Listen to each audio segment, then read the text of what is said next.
Hello everyone. आज के इस वीडियो में मैं आपको बताने वाला हूं कि सीजीपीएस सीएससीएफ में जो हमारा सिलेबस है उसमें मेटल्स जो है वो भी दिया हुआ है। और मेटल्स के बारे में हमको क्या पढ़ना है कि मेटल्स की कुछ प्रॉपर्टीज हैं, है ना, और उनके कहने का मतलब क्या है कि उनके एक्सट्रैक्शन के प्रोसेस है, ये सारी चीजें हमको पढ़नी है क्योंकि ये सिलेबस में है और इससे क्वेश्चंस भी आए हैं। तो क्वेश्चंस आए हैं वो तो मैं बाद में डिस्कस करूंगा। पहले आपको बता दूं कि मेटल्स में है क्या क्या चीजें।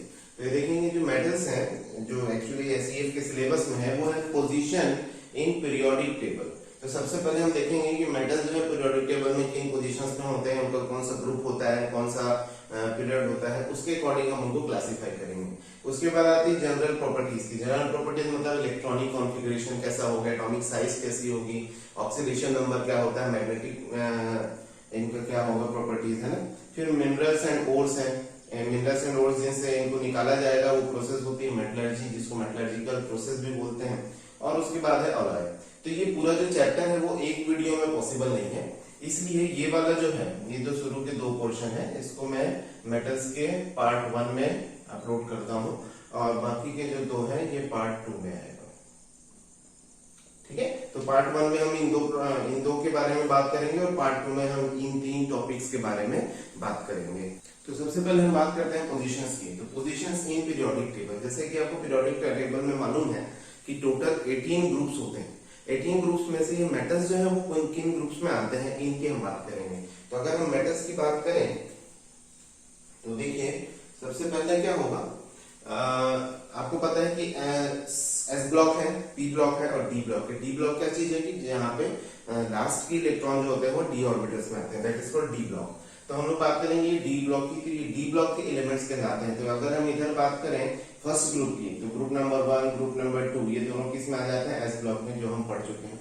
फिर ग्रुप नंबर 3 से ये स्टार्ट होता है, तो this is group number 3, group number 4, group number 5, group number 6, group number 7, 8, 9, 10, 11 and 12।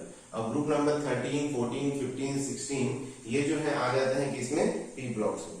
इसके बाद हम बात करते हैं किसकी, डी ब्लॉक की। तो ये जो है 3 से लेकर 12 तक ये आता है हमारा डी ब्लॉक में। अब ये तो हो गई ग्रुप नंबर। अब इसको हम मेंडलिफ के अकॉर्डिंग देखेंगे तो ये आपको पता है कि सारे के सारे जो मेटल है इनको ट्रांजिशन मेटल भी बोलते हैं। ट्रांजिशन मेटल बोलने के पीछे कारण क्या है कि ये जो डी ब्लॉक के एलिमेंट्स हैं ये क्या होता है, एस ब्लॉक और पी ब्लॉक दोनों के बीच में पाए जाते हैं। तो इनकी कुछ प्रॉपर्टीज एस ब्लॉक से मिलती जुलती है, कुछ प्रॉपर्टीज पी ब्लॉक से मिलती जुलती है, इसलिए इनको बोलते हैं ट्रांजिशन एलिमेंट, क्योंकि इनकी जो प्रॉपर्टीज है वो इन दोनों के बीच में क्या होती है, ट्रांजिशन करती है। ओके, तो ट्रांजिशन एलिमेंट्स जो है ये, इनको मेंडलिफ के अकॉर्डिंग अगर हम क्लासिफाई करें तो ये क्या बोला जाएगा, तो जो ट्रांजिशन टिपिकल एलिमेंट्स होते हैं उनको ए बोलता था, ट्रांजिशन एलिमेंट को उन्होंने क्या बोला था, बी। तो दिस इज 3b। वैसे ही ये क्या होगा 4b, ये क्या होगा 5b, ये हो गया 6b, ये होगा 7b। उसी तरीके से आपको पता है कि ये जो तीनों ग्रुप हैं दिस इज 8। उसके बाद ये आ जाएगा अगेन 1b और ये 2b। तो ये क्लासिफिकेशन हो गया किसका, पीरियोडिक टेबल में ट्रांजिशन एलिमेंट्स का। वो किसके अकॉर्डिंग में, मेंडलिफ के अकॉर्डिंग में। अब जो बात कर रहा हूं ये कि जैसे शुरू में आप जानते हैं इधर हाइड्रोजन आता है, फिर नीचे आता है सोडियम, है ना, सॉरी लिथियम आता है, उसके बाद फिर सोडियम, है ना, इस तरीके से। तो हाइड्रोजन फर्स्ट ग्रुप 1s1 वाला है, ये 2s1, ये 3s1 वाला है। उसी सीरीज में ये जो है इस तरीके से आपको अगर फिर सोडियम के बाद क्या आता है इधर पोटेशियम, पोटेशियम की सीरीज में आपको ये मिलता है, क्योंकि इनका जो एटॉमिक नंबर है वो 21 से शुरू होता है। इनका जो एटॉमिक नंबर है वो क्या है 21, तो इसके एटॉमिक नंबर क्या होगा 22। तो यहाँ पर क्या होना चाहिए 20 किसका होता है, मैग्नीशियम का, और 19 किसका होता है फिर पोटेशियम का। तो 19 फिर 20 और 21, तो ये मैग्नीशियम के बाद से ये स्टार्ट हो जाता है इस तरीके से। तो ये एक्चुअली कहलाता है 3D सीरीज। क्यों कहलाता है मैं आगे बताता हूँ। ये कहलाता है 4D सीरीज और ये कहलाता है 5D सीरीज। इसको बोलते हैं first transition series, first transition series. इसी तरीके से फिर इसको क्या बोलेंगे, सेकंड ट्रांजिशन सीरीज। इसको क्या बोलेंगे, थर्ड ट्रांजिशन सीरीज। तो आगे देखते हैं एटॉमिक नंबर जो थे ये 23, 24, 25, 26, 27, 28, 29 और ये रहा 30।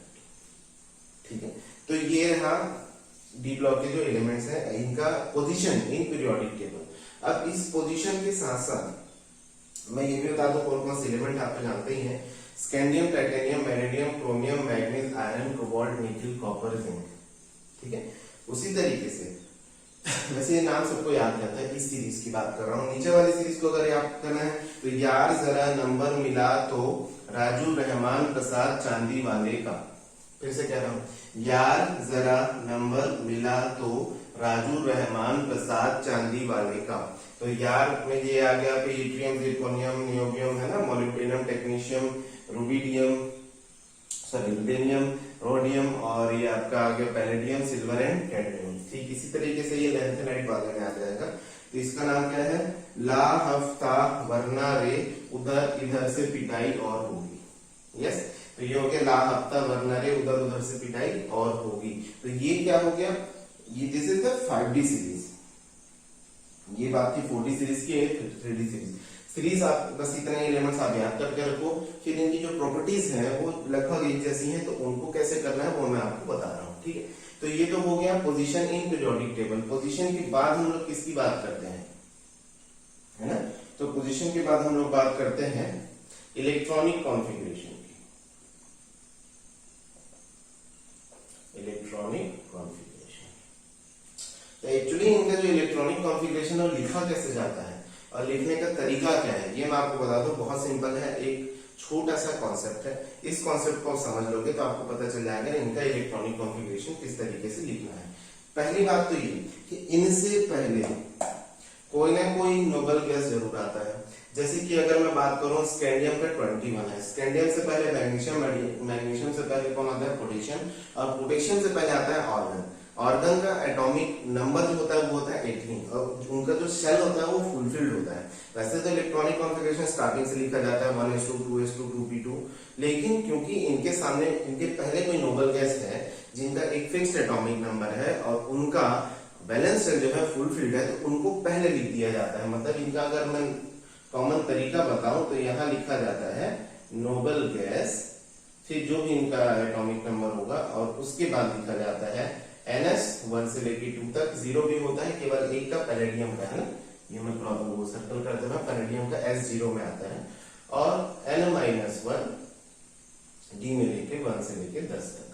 ये जो है इनका कॉमन कॉन्फ़िगरेशन लिखने का तरीका है। N क्या है यहाँ पर, आवर्त पीरियड है।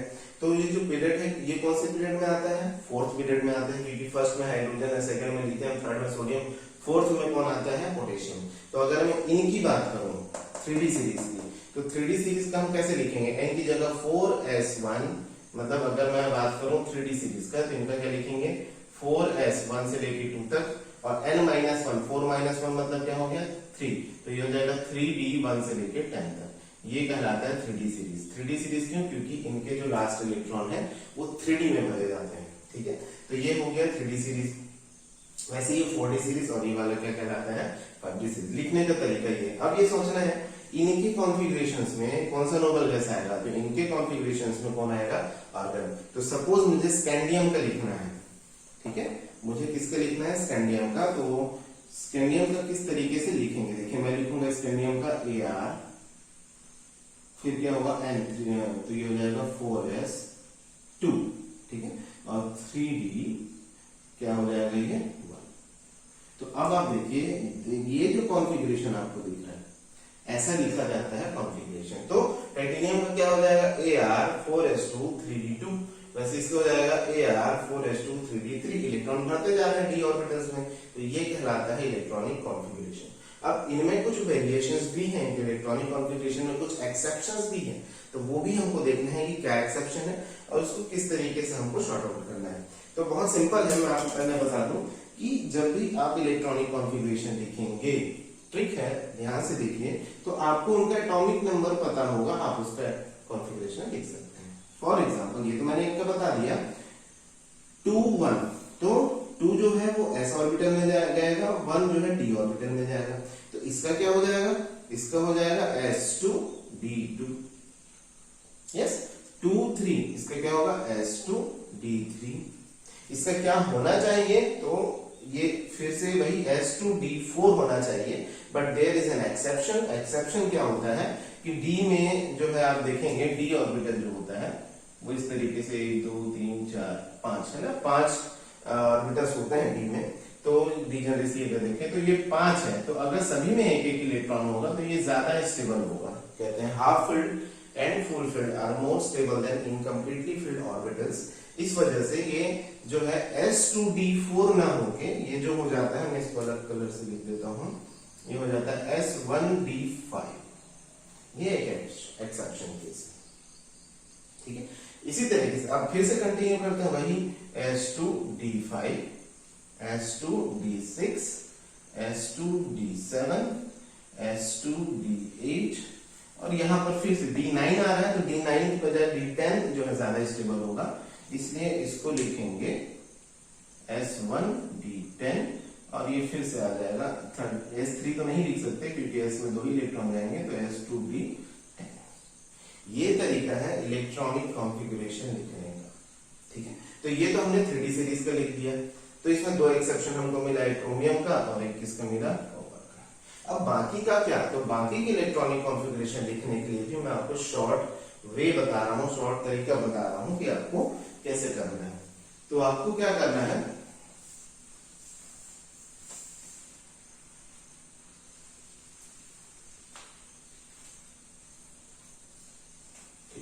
अगर आपको इनके कॉन्फ़िगरेशंस देखने हैं बाकी के, है ना, तो मैं कुछ नोट्स दे रहा हूं, सिंपल नोट्स है, पॉइंट्स हैं। उन पॉइंट्स को याद रखेंगे तो आपको बहुत ये इजी जाएगा। ध्यान में ये रखना है, पहला पॉइंट कि स्कैंडियम टाइटेनियम मतलब शुरू के 2 और लास्ट के 2, कॉपर और जिंक, ये चारों के जो क्या कहना चाहिए, इन चारों के इलेक्ट्रॉनिक, इन चारों ग्रुप के इन चारों ग्रुप के इलेक्ट्रॉनिक कॉन्फ़िगरेशन जो है वो 3D 4D 5D में सेम होता है, मतलब इसमें कोई चेंज नहीं है। अगर आप देखें तो सबसे पहले देखेंगे स्कैंडियम का क्या था, S2D1, तो इसका क्या हो जाएगा 5S2 4D1, इसका क्या हो जाएगा 6S2 5D1, करेक्ट।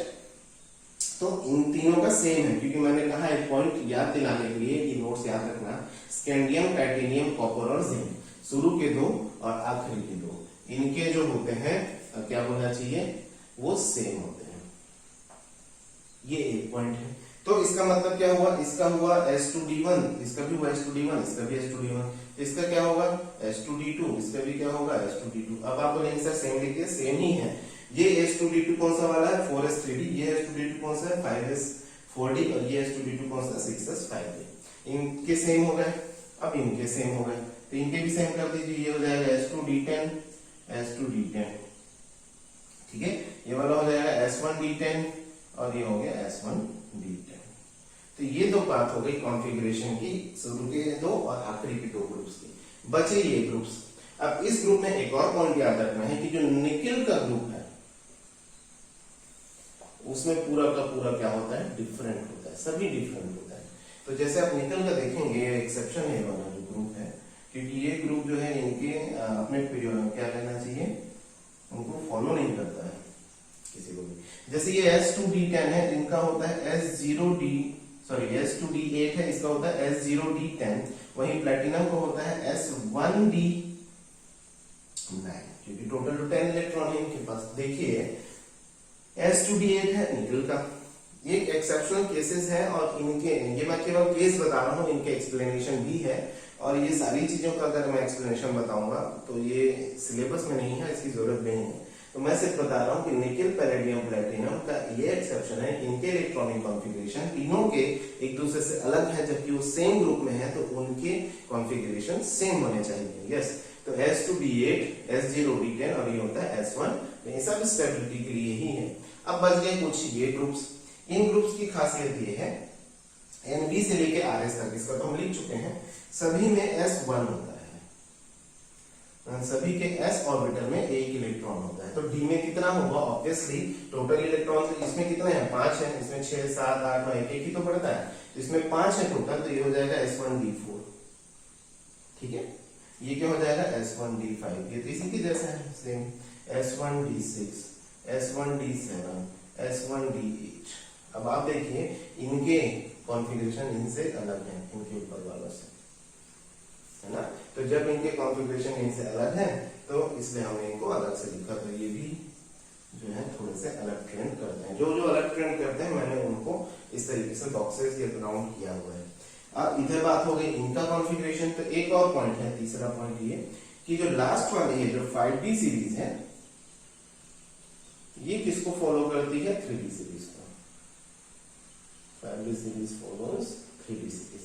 तो अगर 5D सीरीज 3D सीरीज को फॉलो करती है तो देखेंगे इनका इनके जैसा होता है। तो ये हो जाएगा S2D3, ठीक है, और ये क्या हो जाएगा S2D4। ये होना चाहिए था जो इनका इन दोनों का नहीं था क्योंकि ये दोनों एक्सेप्शन में थे, बट ये एक्सेप्शन नहीं है, नॉर्मल है। S2D4 साइज बड़ी हो जाने की वजह से, और ये है S2D5, S2D6 और S2D7। तो ये हो गया इलेक्ट्रॉनिक कॉन्फ़िगरेशन। मेरे को लग रहा है कि आपको शायद समझ में आ गया होगा। नहीं आया होगा तो व्हाट्सएप ग्रुप जरूर ज्वाइन करें, वहां पर आप अपने डाउट्स मुझसे पूछ सकते हैं। तो बहुत सिंपल है, देख लीजिए 3 पॉइंट्स मैंने बताया है। स्कैंडियम, टाइटेनियम, कॉपर और जिंक, इनके जो ग्रुप्स हैं इनकी कॉन्फ़िगरेशन फॉलो करती है तीनों में, तीनों सीरीज में। निकेल ग्रुप के तीनों डिफरेंट होते हैं। वहीं पे 5D सीरीज जो है वो 3D के जैसा होता है। और ये जो है NB से लेके, जो एक पॉइंट मैंने बताया था कि NB से लेके RH तक जो बचा हुआ था, इनके S ऑर्बिटल में 1 इलेक्ट्रॉन होता है और D ऑर्बिटल में जो है 4 से लेके 8 तक होता है, 4 to 8, ये इस तरीके से। तो ये है इलेक्ट्रॉनिक कॉन्फ़िगरेशन ऑफ मेटल्स, ठीक है। अब हम बात करते हैं इलेक्ट्रॉनिक कॉन्फ़िगरेशन के बाद इसके नेक्स्ट प्रॉपर्टीज। तो अब हम बात करते हैं नेक्स्ट प्रॉपर्टी है एटॉमिक साइज। एटॉमिक रेडियाई भी बोल सकते हैं, एटॉमिक साइज भी बोल सकते हैं, जो आपको ठीक लगे, जो क्वेश्चन जैसा भी पूछा जाए। परमाणु त्रिज्या है इनका, या इनका आकार, इनका जो कहना का मतलब क्या है, इनकी त्रिज्या जो है, इनका साइज जो है कितना है, ये जानने के लिए हमको कुछ प्रॉपर्टीज के बारे में मालूम होना चाहिए। जैसे कि आपको पता है कि नॉर्मली पी ब्लॉक में हो या एस ब्लॉक में हो, कभी भी जब हम आवर्त में या पीरियड में लेफ्ट टू राइट हम जाते हैं तो उससे क्या होता है, इलेक्ट्रॉन्स बढ़ते जाते हैं, और इलेक्ट्रॉन्स बढ़ने के साथ साथ प्रोटॉन्स भी बढ़ते हैं, और प्रोटॉन्स बढ़ने के साथ साथ न्यूक्लियर चार्ज जो है बढ़ता है। तो चार्ज, इफेक्टिव चार्ज बढ़ने की वजह से साइज जो होती है वो छोटी होती जाती है। जनरली सभी ये ट्रेंड को फॉलो करते हैं, ये भी करता है। बट क्या है, इसमें थोड़ा सा एक्सेप्शन है, एक दो। अब उन एक्सेप्शंस की वजह से क्या होता है, इनके साइज के वेरिएशन में थोड़ा सा चेंज आ जाता है। जैसे नॉर्मली हम बात कर रहे हैं पी ब्लॉक की, तो पी ब्लॉक में क्या होता है, लेफ्ट टू राइट जाएंगे तो साइज सीधे सीधे क्या होगी, डिक्रीज होगी, कहीं बढ़ेगा नहीं। बट यहाँ साइज जो होती है एक जगह बढ़ जाती है, एक जगह कांस्टेंट हो जाती है। तो ये जो है डी ब्लॉक में होता है, कुछ लिटिल एक्सेप्शंस है, बहुत बड़ा चीज नहीं है, और उसके बारे में आपको ज्यादा जानने की भी जरूरत नहीं है। तो दो चीजें जो है साइज को अफेक्ट करती हैं। तो साइज को अफेक्ट करने के लिए दो चीजें जो होती हैं वो होती है वैलेंस इलेक्ट्रॉन्स और effective nuclear charge. Valence electrons से क्या आता है, शील्डिंग, शील्डिंग इफेक्ट। तो शील्डिंग इफेक्ट क्या चीज है, ज्यादा सोचने की जरूरत नहीं है। मान लो ये न्यूक्लियस है, न्यूक्लियस के अंदर प्रोटॉन है और बाहर में इस तरीके से शेल्स है, और ये बाहर में इलेक्ट्रॉन है। तो ये पॉजिटिव जो है प्रोटॉन, वो इलेक्ट्रॉन को क्या करता है, अट्रैक्ट करता है। और जब वो इलेक्ट्रॉन को अट्रैक्ट करता है तो उसको अट्रैक्ट होने से बीच के जो इलेक्ट्रॉन्स अगर हैं वो उनको रोकते हैं। This is called shielding effect. तो बीच में जितने भी इलेक्ट्रॉन्स होंगे वो उसको रोकेंगे, उसके प्रभाव को, इसके प्रभाव को रोकेंगे उससे अट्रैक्ट होने के लिए। तो ये क्या कहलाता है, शील्डिंग। इसको परिरक्षण प्रभाव कहते हैं। तो इस शील्डिंग की वजह से क्या होगा, ये इलेक्ट्रॉन और इनके बीच का जो अट्रैक्शन है वो कम हो जाएगा, और जब अट्रैक्शन कम हो जाएगा तो इलेक्ट्रॉन उनसे दूर हो जाएगा, और दूर हो जाएगा तो साइज जो है वो क्या हो जाएगी, बढ़ जाएगी। तो शील्डिंग इफेक्ट की वजह से अगर मैं कहूं तो इसकी वजह से साइज जो है वो इंक्रीज होती है। अंदर शील्डिंग इफेक्ट ज्यादा होगा, ज्यादा इलेक्ट्रॉन होंगे अंदर में, तो साइज बढ़ेगी, ठीक है। दूसरी बात, इफेक्टिव न्यूक्लियर चार्ज का मतलब क्या है कि अगर पॉजिटिव इलेक्ट्रॉन जैसे पॉजिटिव चार्ज मतलब प्रोटॉन न्यूक्लियस में जैसे जैसे बढ़ते जाता है, न्यूक्लियर चार्ज की जो क्या बोलना चाहिए पावर है बढ़ती जाती है, that is called effective nuclear charge या न्यूक्लियर चार्ज की बात करो। तो जैसे जैसे प्रोटॉन बढ़ रहा है ऑब्वियसली ये भी इंक्रीज हो रहा है। तो प्रोटॉन का पावर बढ़ेगा तो इलेक्ट्रॉन को ज्यादा पावर से अट्रैक्ट करेगा। ये दोनों चीजें एक साथ हो रही है, इसमें ध्यान रखेंगे। डी ब्लॉक में दोनों चीजें एक साथ हो रही है, इलेक्ट्रॉन्स भी बढ़ रहे हैं, प्रोटॉन्स भी बढ़ रहे हैं। तो प्रोटॉन्स बढ़ेंगे तो क्या होगा, पावर ज्यादा अट्रैक्ट करने की, बढ़ जाएगी तो उसकी वजह से उनके बीच की जो डिस्टेंस है वो कम हो जाएगी और साइज क्या हो जाएगी, डिक्रीज हो जाएगी। तो इसकी वजह से जो है साइज क्या होती है, डिक्रीज होती है इस तरीके से। तो वही मैं आपको समझाना चाह रहा हूँ। तो यहाँ जनरली आप ट्रेंड को देखो, ये पिकोमीटर में लिखे हुए हैं 162 पिकोमीटर, 147, 134, 127, फिर 126। यहाँ तक आप देखोगे साइज जो है वो क्या हुई है, डिक्रीज हुई है। जनरली एक ट्रेंड को फॉलो की है। क्यों डिक्रीज हुई है? क्योंकि यहाँ पर डी में 1 इलेक्ट्रॉन है, डी में 2 है, यहाँ डी में 3 है, यहाँ डी में जो है 5 है, फिर डी में क्या है, इसमें भी 5 है, और इसमें डी में 6 है, डी में 7 है, डी में 8 है, डी में 10 है, 9 है, और इसमें भी डी में 10 है। इस तरीके से तो ये तो डी के इलेक्ट्रॉन्स हैं। तो डी, सपोज ये डी इलेक्ट्रॉन्स है और ये 4s के इलेक्ट्रॉन्स है जो आउटर शेल में है सपोज। तो क्या करना है, डी इलेक्ट्रॉन बढ़ते जा रहे हैं। इलेक्ट्रॉन बढ़ने का मतलब क्या हो रहा है, शील्डिंग बढ़ते जा रही है। अभी न्यूक्लियर चार्ज कम है क्योंकि प्रोटॉन्स कम के पास पावर कम है ना। तो अभी मैं कह सकता हूं कि इफेक्टिव न्यूक्लियर, सॉरी मैं ऐसा कहना चाह रहा हूं कि शील्डिंग इफेक्ट जो है अभी उतना ज्यादा इफेक्टिव नहीं होगा। क्यों नहीं होगा, उसके पीछे कारण यह है कि डी ऑर्बिटल्स के इलेक्ट्रॉन्स की संख्या भी कम है एज कंपेयर टू प्रोटॉन, है ना।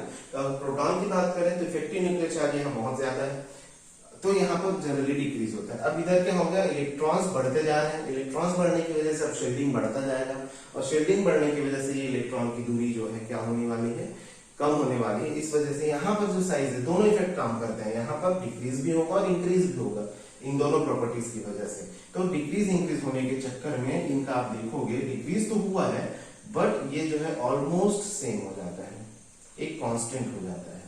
अब देखो 126 से 124 ही आया है, कितना ज्यादा डिफरेंस है, कोई नहीं। और यहाँ स्लाइटली 138 हो गया है, जिंक का इंक्रीज हो गया है। आपको पता है इनके सारे सेल्स जो है वो कंप्लीट हो चुके हैं। तो इनके, या मैं कहूँ यहाँ पर जो है बहुत मतलब थोड़ा सा इंक्रीज किया हुआ है, क्योंकि वैलेंस इलेक्ट्रॉन यहाँ ज्यादा हो गया है, और ज्यादा होने की वजह से शील्डिंग इफेक्ट ज्यादा इफेक्टिव हो गई है, किससे, न्यूक्लियर चार्ज वाले इफेक्ट से। तो यहाँ थोड़ा सा क्या हुआ है, इंक्रीज हुआ है। ये तो रही बात पीरियड्स में साइज की। अब मैं बात कर रहा हूँ ग्रुप में साइज की। जनरली आपको पता है कि ग्रुप में हम डाउन आते हैं जब भी ऊपर से नीचे, तो हमेशा साइज क्या हो जाती है, इंक्रीज हो जाती है, क्योंकि शेल्स बढ़ते हैं तो साइज बढ़ती है। यहाँ भी वो ट्रेंड होगा। तो इसमें देखिए स्कैंडियम का 162 है, 162, इसका 180 और इसका 187 बढ़ा है, और बढ़ना भी चाहिए। तो डाउन द ग्रुप साइज जो है इंक्रीज हुई। बट यहाँ पर एक एक्सेप्शन ये आ जाता है कि टाइटेनियम, जिरकोनियम और हॉफनियम, इसमें आप देख रहे हो 147 के बाद 160 इंक्रीज हुआ है, लेकिन 160 के बाद हॉफनियम में ये क्या हुआ है, डिक्रीज हो गया है 150। तो यहाँ हो रहा है ये डिक्रीज, यहाँ हो रहा है ये इंक्रीज। तो इंक्रीज तो होना चाहिए, डिक्रीज होने के पीछे रीजन क्या है, क्योंकि लैंथेनम के बाद यहाँ पर 14 एलिमेंट्स आते हैं जिनको हम लोग लैंथेनाइट कहते हैं। ये लैंथेनाइट की खास प्रॉपर्टी होती है कॉन्ट्रैक्ट होने की, जिसको लैंथेनाइट कॉन्ट्रैक्शन या लैंथेनाइट संकुचन कहते हैं। वो लैंथेनाइट कॉन्ट्रैक्शन होने की वजह से साइज डिक्रीज होती चली जाती है। उस चक्कर में हाफनियम भी इफेक्ट हो जाता है, और हाफनियम की साइज जो है कम हो जाती है। तो उसकी साइज देखो इससे भी कम हो गई, और यही ट्रेंड आगे भी होगा इनकी वजह से। बिल्कुल इससे कम तो नहीं होगी, इनसे कम इनकी साइज नहीं होगी, इनसे ज्यादा ही होगी, बट ये ऑलमोस्ट कांस्टेंट चलेगा, और बहुत ज्यादा डिफरेंस नहीं होगा। जितना ज्यादा डिफरेंस इस ग्रुप में है, इस ग्रुप में डिफरेंस होने के पीछे रीजन क्या है, यहाँ तक कोई कॉन्ट्रैक्शन नहीं आया था, बट लैंथेनम के बाद कॉन्ट्रैक्शन आया, इसलिए यहाँ से ये जो है चालू हो जाएगा। सपोज जैसे कि इसका है 134, इसका 154 के आसपास है, तो ये आपका 153 मतलब ये 155 होगा, मतलब इससे ज्यादा ही होगा। बस ये वाले ग्रुप में टाइटेनियम, जिरकोनियम, हॉफनियम में याद रखना कि टाइटेनियम की साइज 147 है, उससे ज्यादा साइज किसकी है, जिरकोनियम की, और उससे कम साइज किसकी है, इसकी। तो सबसे छोटा साइज किसका होगा, टाइटेनियम का, उसके बाद आया है हॉफनियम का, और उसके बाद आया है किसका, जिरकोनियम का। ये एक ट्रेंड है। तो ये है एटॉमिक साइज का ट्रेंड, ध्यान रखेंगे। डी ब्लॉक में ये जो चीजें हैं वो डिफरेंस होती हैं कुछ कुछ प्रॉपर्टीज में। ओके, अब हम नेक्स्ट प्रॉपर्टी की बात करें। तो अब हम बात करते हैं ऑक्सीडेशन स्टेट, नेक्स्ट प्रॉपर्टी जो है इनकी डी ब्लॉक एलिमेंट्स की या मेटल्स की। तो मेटल्स का ऑक्सीडेशन स्टेट वेरिएबल होता है। वेरिएबल बोलने का मतलब आप जानते ही हैं कि वेरिएबल कहने का मतलब ये फिक्स नहीं होता। जैसे कि अगर हम बात करें हाइड्रोजन सीरीज में, lithium, sodium, potassium, rubidium, caesium, ये एस ब्लॉक के एलिमेंट्स हैं और इनका फिक्स्ड ऑक्सीडेशन नंबर होता है +1। ये मेटालिक भी है और ये +1 होता है क्योंकि इनके बैलेंस शेल में एक ही इलेक्ट्रॉन है। वैसे ही कैल्शियम मैग्नीशियम वाली सीरीज में अगर हम देखें तो उसमें +2 होता है क्योंकि बैलेंस शेल में 2 ही इलेक्ट्रॉन है। बट इनके बैलेंस शेल में इलेक्ट्रॉन्स जो है वो वेरी करते हैं। एस में भी इलेक्ट्रॉन्स है, डी ऑर्बिटल में भी इलेक्ट्रॉन्स है, जिसकी वजह से जब वो निकलते हैं किसी कोई बॉन्ड फॉर्म करने के लिए तो इनके ऑक्सीडेशन स्टेट एक से दूसरे से वेरी करते हैं। तो ये वेरी कैसे करता है वो आप देख लीजिए। सबसे पहले मैं इनकी इलेक्ट्रॉनिक कॉन्फ़िगरेशन फिर से लिखना चाहूंगा। जैसे कि आपको पता है इनका जो कॉन्फ़िगरेशन होता है वो कैसे लिखते हैं हम लोग, NH2 3D 1 से लेके 10 तक, ऐसा हम लोग लिखते हैं। अब रही बात ये कि इलेक्ट्रॉन ये तो भरा गया, इलेक्ट्रॉन निकलने का ऑक्सीडेशन स्टेट मतलब निकलेगा तो उसमें प्लस चार्ज आएगा, तो निकलने का ऑर्डर क्या होगा, तो ऑब्वियसली ये 4s है और ये 3d है, ये आउटर मोस्ट शेल। तो आउटर मोस्ट शेल कौन सा है, 4s। अगर हम इस तरीके से ऐसे बात करें तो आउटर मोस्ट 4s है, उसके अंदर वाला 3d है, तो पहले इलेक्ट्रॉन 4s से ही निकलेगा। तो क्यों ना मैं इसको ऐसे लिख दूं, इसको मैं लिख देता हूं, जैसे मैं S2D1 है तो चलिए S2D1 ही लिख सकते हैं। पहले 2 इलेक्ट्रॉन यहां से जाएगा, फिर D से 1 इलेक्ट्रॉन जाएगा। इसका क्या है भाई S2D2, इसका क्या है भाई S2D3, इसका क्या है S1D5, फिर S2D5, फिर S2D6, फिर S2D7, S2D8, फिर S1D10 और ये हो गया S2D10। ये तो इनकी क्या हो गई ऑक्सीडेशन नंबर जो होनी चाहिए, वो इलेक्ट्रॉनिक कॉन्फ़िगरेशन के बेस पर देखेंगे। अब सोचिए सबसे पहले वैलेंस शेल से इलेक्ट्रॉन का निकलना है, S से पहले जाएगा फिर D से जाएगा, तो 2 इलेक्ट्रॉन जाने की बजाय इसमें से अगर मैं बात करूं तो क्योंकि एक ही इलेक्ट्रॉन फिर D में बच जाएगा तो इनकी ये टेंडेंसी नहीं होती। तो इनकी टेंडेंसी क्या है कि वो D से इलेक्ट्रॉन बाहर निकाले, तो मतलब दोनों से, D से तो जाएगा ही तो ऐसे भी जाएगा। तो इनकी मिनिमम अगर मैं बात करूं सबसे पहले तो इनकी जो है +3 होती है स्कैंडियम। और स्कैंडियम के पास 3 ही इलेक्ट्रॉन है वैलेंस शेल में, 2 s में है और 1 d में है, 3 ही निकाल सकता है, इसकी एक ही ऑक्सीडेशन नंबर होगी। तो इस सीरीज में केवल स्कैंडियम और केवल जिंक, ये 2 ऐसे हैं जिनकी एक ही ऑक्सीडेशन स्टेट होती है, वो वेरिएबल नहीं होती है। स्कैंडियम का होता है +3, कारण आपको पता है क्योंकि इसके पास 3 इलेक्ट्रॉन है। वहीं पे जिंक का होता है +2, कारण आपको पता है क्योंकि D तो पूरा भरा हुआ है, S से भी 2 इलेक्ट्रॉन जा सकते हैं। ZnCl2 बनता है, ZnBr2 बनता है, आपको पता है। इसी तरीके से टाइटेनियम जो है इसमें भी अगर आप देखेंगे तो +2 ऑक्सीडेशन स्टेट नहीं होता है क्योंकि इसमें भी 4 ही इलेक्ट्रॉन है, तो ये चारों जा सकते हैं या तो 3 जाएंगे, तो 3 इलेक्ट्रॉन जाएंगे तो ये हो जाएगा +3 और हो जाएगा ये +4 इस तरीके से। तो +3 जो है अगर मैं इसको याद रखने के लिए आपको बताऊं तो मोस्ट कॉमन रेट आप इनको ध्यान रखेंगे बस। +2 वेनेडियम से लेकर जिंक तक +2 शो करता है, तो +2 की टेंडेंसी जो है वेनेडियम के पास है, जब s के इलेक्ट्रॉन जाएंगे है ना, इसके पास भी +2, इसके पास भी +2, इस तरीके से ये सभी +2 शो कर सकते हैं जिंक तक। तो ऐसे याद रख लीजिए कि वेनेडियम से लेकर जिंक तक जो है +2 शो करते हैं या कर सकते हैं। दूसरी बात, +3 की टेंडेंसी जो है स्कैंडियम से लेकर कॉपर तक है, कोबाल्ट तक है +3 की जो टेंडेंसी है। वैसे कॉपर में जो है ये ज्यादा स्टेबल नहीं है, तो +3 में आते हैं। चलिए +3 +3 +3 +3 +3 है ना, यहाँ तक जो है +3 की टेंडेंसी होती है। इसके बाद हम बात कर रहे हैं +4 की टेंडेंसी। आप देखोगे तो ये देखिए टेंडेंसी कम होते जा रही है, तो +4 की टेंडेंसी टाइटेनियम से लेके कोबाल्ट तक की होती है। ये 3 4 क्यों आ रहा है भाई, देखो ये तो 3 ही इलेक्ट्रॉन बाहर निकाल सकते हैं तो ये +3 हो गया, ये 3 तो दे ही सकते हैं, 4 भी दे सकता है, जैसे वैसे भी ट्रांजिशन मेटल में ना मोस्ट कॉमन ऑक्सीडेशन स्टेट +3 है, ठीक है, तो +3 हो गया।